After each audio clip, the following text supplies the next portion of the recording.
95 में मैं इसी भोपाल में था। राष्ट्रीय स्वयंसेवक संघ का एक पथ संचलन था। एक कार्यकर्ता जिसका नाम मैं नहीं ले रहा हूं, राष्ट्रीय स्वयंसेवक संघ का एक सक्रिय कार्यकर्ता था।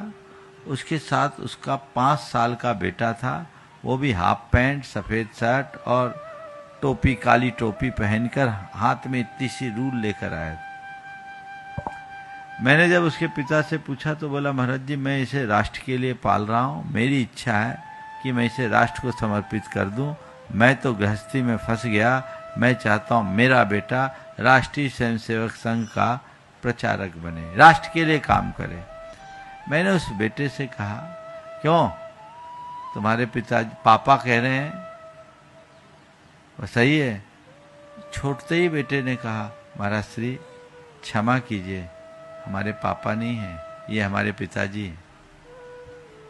5 साल के बच्चे, मैं चौक मंदिर में था, ये हमारे पापा नहीं पिताजी हैं।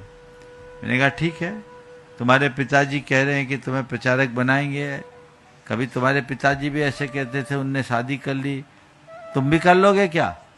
अरे महाराज जी क्षमा कीजिए, मेरे पिताजी की शादी नहीं हुई, शादी में तो बर्बादी है, मेरे पिताजी का विवाह हुआ है। 5 साल का बच्चा। फिर बातचीत आगे बढ़ी। मैंने उस बच्चे से कहा, जाओ आप खाना खा लो। आपने खाना खा लिया? मैंने पूछा, खाना खा लिया? बोला, महाराज हम खाना नहीं खाते, खाना तो मियाँ खाते हैं, हम भोजन करते हैं। एक 5 साल के बच्चे के मुख से ये बात सुनकर मैं हतप्रभ रह गया। ये संस्कार पिता के दिए हुए संस्कार थे। ऐसे संस्कार यदि बच्चों में घोंट घोंट के भर दे तो बच्चे आपसे विमुख कभी नहीं जाएंगे।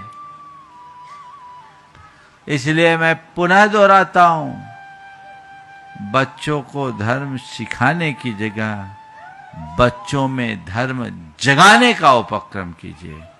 जब धर्म जगेगा, जीवन बदलेगा।